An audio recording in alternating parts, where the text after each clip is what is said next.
This gadget is supposed to neatly slice open the top of a hot dog to allow the meat to soak up the smoky aromas when we're cooking it. Today we're going to be looking at a whole host of different hot dog gadgets, and I want to hear your thoughts on them. So it arrived in this box, Caract. It's a German product, and when we take it out, you can see this model has been decorated with the colours of the German flag. This whole centrepiece is a spinning, spiky wheel. To start, I'm going to try it out on one of these jumbo sausages. I'm placing it on a chopping board, then took the gadget and started giving it a push over the top. I found you do have to hold the sausage with your other hand, but it is rolling over quite easily. And now if I take a closer look, you can see it's really cut into it. Pretty cool, huh? It's all quite even, and I'd say it's worked pretty well. So I tried it with another one quickly. But next I want to try it out on this really long one. You can see the wheel biting and cutting in as it goes. It does push along quite nicely. Oh, that's a shame, at the very end I pulled it off. But yeah, look at that, it's really cut down deep into it. Of course, you can kind of control the depth and you don't have to push down as hard as I was. Let's try it one more time on this thinner, small sausage. Again, I'm going to push down quite hard to see how close it gets to cutting all the way through it. You can see now the cut lines really are quite deep, but it has held together. So let's see what they're like when they're cooked. I'm placing all four onto this barbecue, and after just a few minutes, they started to open up. I turned them over to cook the other side too. They are a little bit delicate, so you do have to move them carefully. And when they're done, transfer them onto a plate. Oh dear, that one snapped again. I really did cut it down too deep.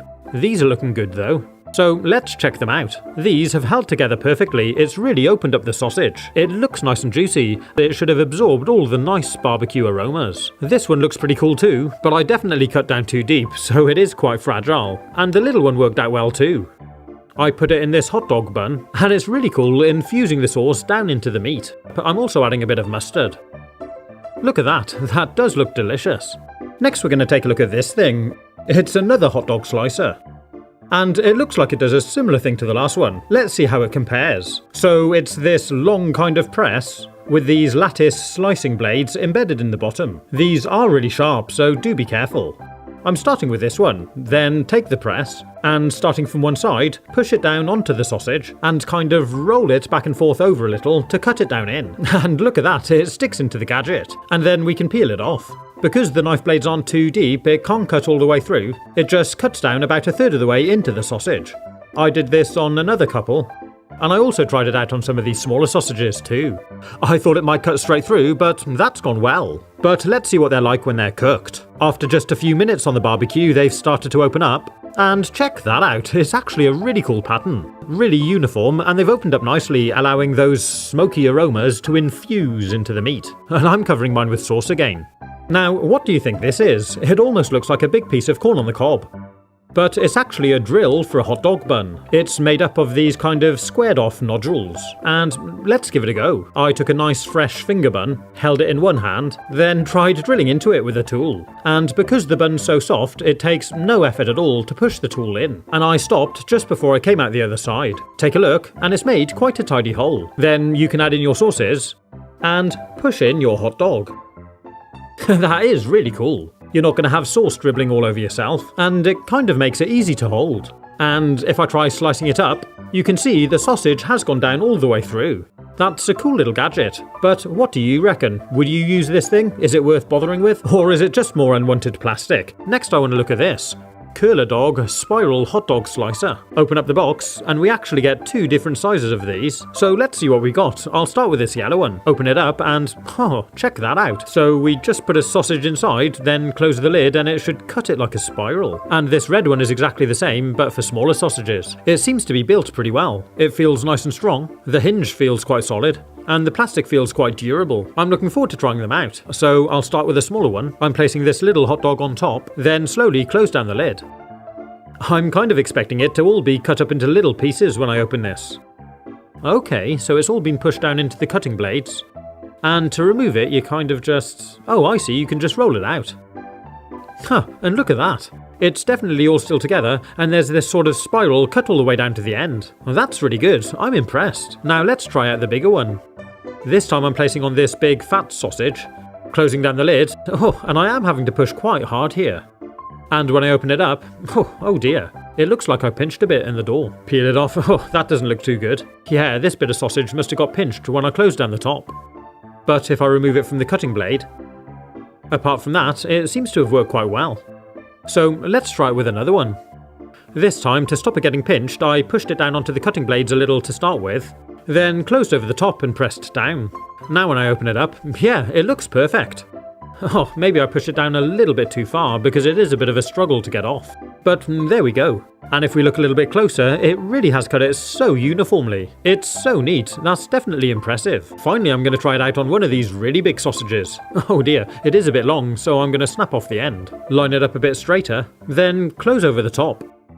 This time it's stuck in the other side. It rolled out nice and easily though, and success again, it seems to have worked well. I can't wait to see how these cook. They are a little bit fragile. I placed them carefully down onto the barbecue, then after a few minutes you can see they started to open up, so I'm turning them a bit to cook them all around. And once they're cooked all the way through, they were looking great. This long one at the back is particularly fragile, so I'm having to be very careful when I move it. There we go. They're all looking really good. This small one's fine, and even this one where I pinched the sausage in the gadget has cooked nicely. This one seems pretty much perfect. And there's nothing wrong with this one either. I do like how easy this gadget is to use, and how uniform it is. Again, this one's going in a hot dog bun, and it's been cut through so nice and deeply, there really is loads of space to run your sauce or toppings down in between.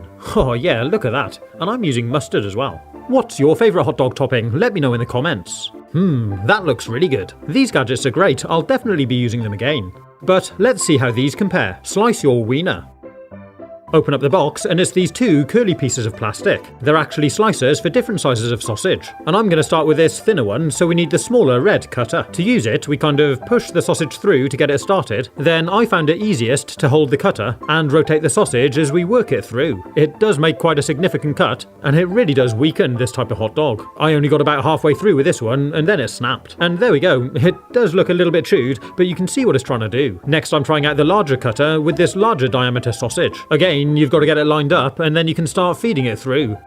Oh dear, look at that. You do have to be careful, otherwise the leading edge can start cutting into the sausage like this. That's not what we want. I've got to be honest, I am finding this gadget really awkward to use. And then trying to feed the last little bit through without breaking it. There we go. I mean, it has done quite a tidy job, but I do find it really quite awkward to use. But I'm going to try the smaller one again with one of these long sausages. Line it up and start feeding it through. And this time it seems to be going okay. I'm sure it will become easier the more you practice, but as the very nature of the gadget is to compromise the structure of the sausage, it really is a very delicate operation. I did find as you get closer to the end, it can help to let it roll up the chopping boards as you rotate it through the cutter. Either that or you need 3 hands. Anyway, there we go. It is awkward to use, but this time it's done a pretty fantastic job. A really clean, uniform cut the whole way up the sausage. I cooked them on the barbecue again. And look at these, they really have come out fantastically well. But I do think the last gadget we used did the job far easier. Next I want to show you what's inside here. It came wrapped in this large amount of bubble wrap, and then I had to remove this bit of packaging, and it's this barbecue grilling cage for sausages. So, when I open it up, we can see there's space for 6 sausages altogether. I'm trying it out with these 3 different sized sausages to see how well it holds them. These 2 at the end are a lot smaller diameter, so let's see. Fold the top of the cage over to grip them, and this ring slides over the handle to lock it together. And there we go, it's supposed to make it easier to cook them. And when I try flipping it over, straight away the smaller ones have fallen out. Oh dear, I'm just going to tuck them back in and see how we get on the barbecue. So the idea is we just sit the whole thing straight on the grill and let them cook in the cage. And what's great is if you've got a barbecue with a lid like this, you can still close it down so it acts as a bit of an oven, and leave the handle poking out like this. And once the first side is cooked, you just flip it all over. Oh wow, the smaller ones didn't fall out this time. I think they've slightly expanded as I cooked them, or maybe they've curled round a little bit. And when they're cooked on both sides, just slide open the lock, and they're ready to serve. Or you could of course use the cage to transport them to wherever you're eating. If you like onions on your hot dog, you can use one of these hair picks to help you. Once you've peeled your onion and it's ready for cutting, first slice it in half, then take your hair pick or slicing gadget and push it down into the onion like this. You can now use it as a guide for your knife. It helps you to get nice, even slices of onion. And what's great is it keeps your fingers away from the blade as well, so it's nice and safe. It also kind of holds the onion together and it stops it falling apart like it sometimes can do when you're holding it with your fingers. So now we're ready to cook the onions. I'm pouring a splash of oil into this pan, heat it up on a nice medium heat, then tip in all the onions and leave them to slowly cook for 5 minutes or so. Do make sure to occasionally stir them, and when they're golden, they're ready to serve. They're perfect accompaniment for your hot dog. If you'd like to see some more really cool gadgets, like this hot dog slicer, you can click on the link. Have fun, stay safe, and as always, thanks for watching.